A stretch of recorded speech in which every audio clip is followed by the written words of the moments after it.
Okay, we're here. We got the camera set up so that I'm not exactly in the shot. Might as well do another one. And this one I'm calling The Shadow of the Shadow. And it's about shadow culture. So I've been feeling like it's almost become this Facebook status update cliche to share one shadow. Oh, my vulnerability. Oh, my insecurity. Oh, this is me being authentic. And that's great, right? It's great to share one's vulnerability and one's shadow. But what about one's light? Maybe in all of this cultural emphasis to be vulnerable and to share one's process, we're only sharing half of our process. We're only sharing the shadow aspects. Instead of pushing ourselves towards the light, it's become about pushing ourselves to reveal the shadow. Of course this is important, of course this is beautiful and necessary, especially because I think the root of why this became so appreciated is because it shows self-awareness. If we're self-aware, then there's the potential to recognize our patterns that are keeping us in the shadow, that are holding us back from entering our true gifts, and to then change those patterns. And maybe what's happened is we've just got a little bit too stuck in recognizing what's holding us back, that we've become disconnected from that seed of self-awareness that's naturally evolutionary, that inherently wants to move us forward.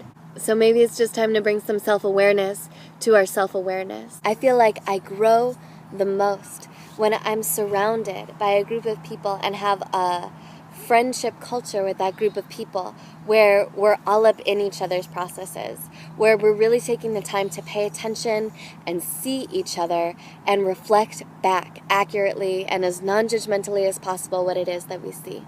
And it may be symptomatic of this time that when I say let's be all up in each other's processes, a lot of the major association of that is let's call each other on our shit. And it's like, fuck, yes, let's call each other on our shit, and let's call each other on our gifts. Now, more and more, my heart song wants to create situations for my friends to share their highest gifts. Because we've all been working so much with our shadow. We've been in the trenches for years now, becoming self-aware of the bullshit that we pull to hold ourselves back. And of course, that's always still going to go on. And now, when I ask myself this question of what's it going to take for me to get up into the next octave where I want to be? What's it going to take for me to get into this next register that I feel like I've been nosing up against for so long now? And I think it's this part of it. Still calling myself on my own shit, but calling myself into my gifts and creating situations for me to share those highest gifts and be in my own highest resonance. Yeah, let's do it. And while we're at it, what the fuck do we mean when we say authenticity? Because man, oh man, I feel like I've been holding authenticity as the golden ideal for myself for a while now. And what the fuck does that even mean?